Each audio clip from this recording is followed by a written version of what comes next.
Olá, turma! Nesse vídeo estarei demonstrando para vocês as técnicas de desobstrução das vias aéreas por corpo estranho, o engasgo. É importante, antes de falar do engasgo, falar das medidas de prevenção, como evitar o engasgo. Então, crianças ali, sempre manter a supervisão de crianças é importante. Evitar correr, caminhar, rir, falar enquanto você mastiga. Então, quando você está ali comendo, aquela puxada de ar que você vai dar quando você vai falar alguma coisa, ou você vai até mesmo gargalhar em uma conversa, pode ser que esse alimento ele obstrua a sua via aérea. Então, é importante que tenha esses cuidados preventivos. Outra situação muito importante é você não deixar nenhum objeto ali onde a criança, principalmente ela esteja, que que ela faça como um objeto que ela consiga engolir. Então, tem uma regra assim bem interessante, que é aquele rolo do papel higiênico, onde se você pegar aí dentro da sua casa, fazer um teste passando ali por aquela circunferência algum objeto. Se o objeto passar por ali, ele não é seguro para estar dentro de um ambiente onde há crianças, justamente por esse risco de engasgo. E nós temos os tipos de engasgo. Existe o engasgo total, existe o engasgo parcial e o engasgo severo. Então, no primeiro momento, se a pessoa estiver tossindo, nesse primeiro momento, o próprio corpo ele está fazendo essa tosse para que esse objeto saia naturalmente. Então, nesse momento, como socorrista, você vai apenas incentivar a tosse. Então, você vai falar para a pessoa: isso, continue tossindo, tussa, isso, continue. Porque é um mecanismo do próprio corpo já fazer com que a pessoa expila aquele objeto. Então, nesse momento, nós não entramos já com as manobras, nós continuamos incentivando a pessoa até que ela se desengasgue. Caso seja inefetiva essa tosse e ela evolua para o engasgo total ou severo, onde ela vai colocar aqui a mão nesse sinal universal de engasgo, e você perceber, você vai se aproximar dessa vítima, vai justamente já apoiar essa vítima aqui dessa forma, porque uma vítima de engasgo, o que pode acontecer? Ela pode evoluir, ela pode evoluir para uma parada respiratória e, consequentemente, vir a inconsciência. E quando eu me posiciono dessa forma, fazendo já uma base, caso ela evolua para inconsciência, eu consigo apoiar ela e deitá-la em uma superfície aqui segura e iniciar os protocolos de ressuscitação cardiopulmonar, RCP, onde eu vou fazer 30 compressões para 2 ventilações até a chegada do socorro. Então, iria mudar esse protocolo de golpes dorsais para compressões torácicas, né? Aqui no tórax, fazendo justamente a RCP e a ventilação. Porém, nesse caso, antes de evoluir para a inconsciência, nós precisamos justamente aplicar as técnicas de desobstrução das vias aéreas por corpo estranho, que nós vamos demonstrar. Os protocolos eles trazem 3 técnicas, que são os golpes dorsais, as compressões abdominais e as compressões torácicas. Então a gente pode alternar utilizando 2 dessas técnicas até que a vítima seja desengasgada ou ela evolua para a inconsciência. Então, no público adulto, nós vamos observar que quando acontecer um engasgo, o que nós vamos fazer? Nós vamos nos posicionar atrás dessa vítima e fazer as antigas manobras de Heimlich, conhecidas como a desobstrução das vias aéreas. Então, a manobra de desengasgo, o que eu vou fazer? Eu vou localizar aqui a região do umbigo eu vou posicionar minha mão e vou girar. Com essa outra mão, eu vou vir fazendo esse apoio e vou fazer as 5 compressões aqui no abdômen. 1, 2, 3, 4, 5. Fiz essas compressões, caso elas sejam inefetivas, eu vou alternar com os golpes dorsais. Então eu posiciono dessa forma e vou fazer os golpes dorsais já utilizando da gravidade.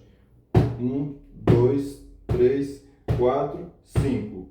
Fiz esses golpes dorsais, eu observo novamente e caso a vítima continue engasgada, eu volto a aplicar as 5 compressões abdominais e vou alternando.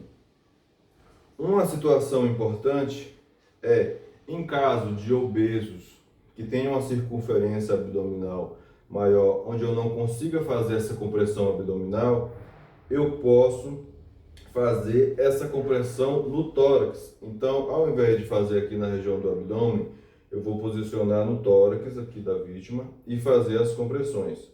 1, 2, 3, 4, 5. Essa manobra, ela tem como princípio fazer com que o ar residual que está aqui no tórax da vítima, na região aqui do tórax da vítima, ele faça com que esse objeto seja expelido. Então, quando eu faço essa compressão, esse ar residual, ele cria uma pressão interna, fazendo com que esse objeto saia. Então, em caso de gestantes e obesos, eu vou fazer as compressões no tórax combinado com os golpes dorsais. 1, 2, 3, 4, 5. Um paciente que esteja acamado ou em cadeira de roda, por exemplo, eu posso fazer a técnica também dessa forma, inclinando o paciente que esteja ali na cadeira de rodas e fazendo os golpes dorsais. 1, 2, 3, 4, 5. E posso me alternar aqui com as compressões no tórax. 1, 2, 3, 4, 5.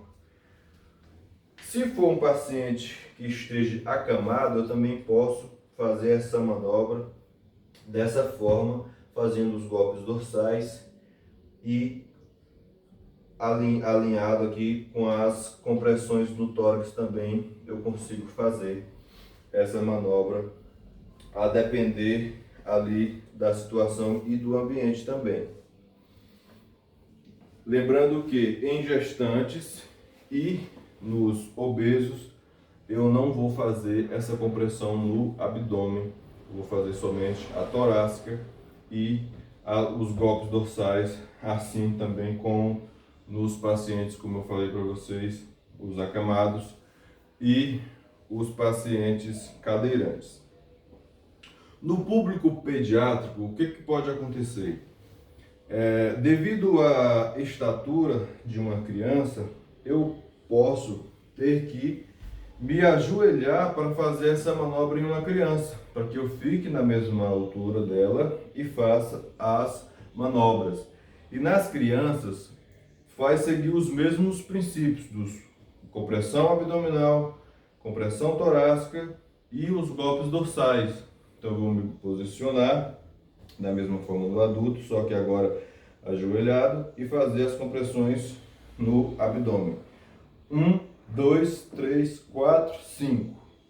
E aqui eu posso alternar 1, 2, 3, 4, 5 golpes dorsais ou 5 compressões torácicas. 1, 2, 3, 4, 5. Até que esse objeto saia e a vítima ela seja esse objeto saia da via aérea da vítima ou ela evolua para a inconsciência, conforme eu falei, e seriam os protocolos de ressuscitação cardiopulmonar. Já nos bebês, o que vai mudar nos protocolos? No bebê, eu vou fazer justamente essa verificação se ele continua ali com essa obstrução. Eu posso continuar analisando se é uma obstrução total ou é uma obstrução parcial. E aqui eu vou analisando, caso eu coloque ele nessa posição lateral e eu consiga aqui de alguma forma já verificar aquele objeto que esteja na via aérea aqui do bebê, eu posso com esse movimento de pinça retirar esse objeto aqui se ele estiver visível. Porém, eu jamais devo fazer aquela busca às cegas, colocando o dedo dentro da boca do bebê, porque isso pode fazer com que esse objeto ele entre mais na via aérea do bebê. Então, eu vou fazer justamente só se eu estiver visualmente vendo esse objeto. Posso fazer com segurança essa retirada. Caso esse bebê ele evolua realmente para uma obstrução total, eu vou segurar aqui o rostinho dele numa posição de neutralidade. Ele não pode ter essa extensão da cabeça e não também essa posição onde ele obstrui a via aérea. Ele precisa estar com essa posição de neutralidade justamente para preservar aqui a via aérea e a cervical do bebê. Uma vez colocado dessa forma, eu vou colocar ele no meu antebraço e vou fazer os golpes dorsais. 1, 2, 3, 4, 5. Aqui na região interescapular, na região das escápulas do bebê. Fiz isso, eu viro aqui para o meu outro braço e observo. Caso não seja efetivo, eu vou fazer as compressões torácicas. 1, 2, 3, 4, 5. E eu vou alternando essa técnica até que seja desobstruído. Lembrando que nos bebês jamais eu devo fazer as compressões no abdômen. Assim como em gestantes, em obesos, em bebês jamais eu devo fazer na região do abdômen. Então eu vou alternar entre as compressões torácicas, 1, 2, 3, 4, 5, e os golpes dorsais. 1, 2, 3, 4, 5. E aí eu posso mudar, dependendo da preferência. Eu posso estar sentado, fazer isso sentado, onde eu utilizo já da própria gravidade para utilizar dessa técnica, onde eu posso fazer também em pé, caso eu não tenha uma cadeira, e fazer a técnica da mesma forma. 1, 2, 3, 4, 5. 1, 2, 3, 4, 5. E eu vou alternando até que esse objeto seja expelido. Então, turma, esses foram as técnicas de desengasgo em crianças, adultos e lactentes, onde nós utilizamos as compressões torácicas, os golpes dorsais e as compressões abdominais.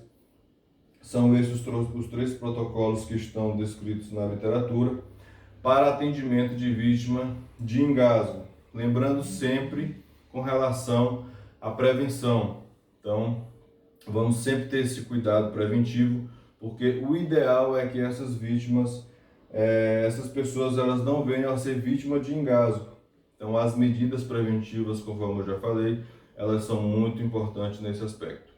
Obrigado a todos e até o próximo vídeo.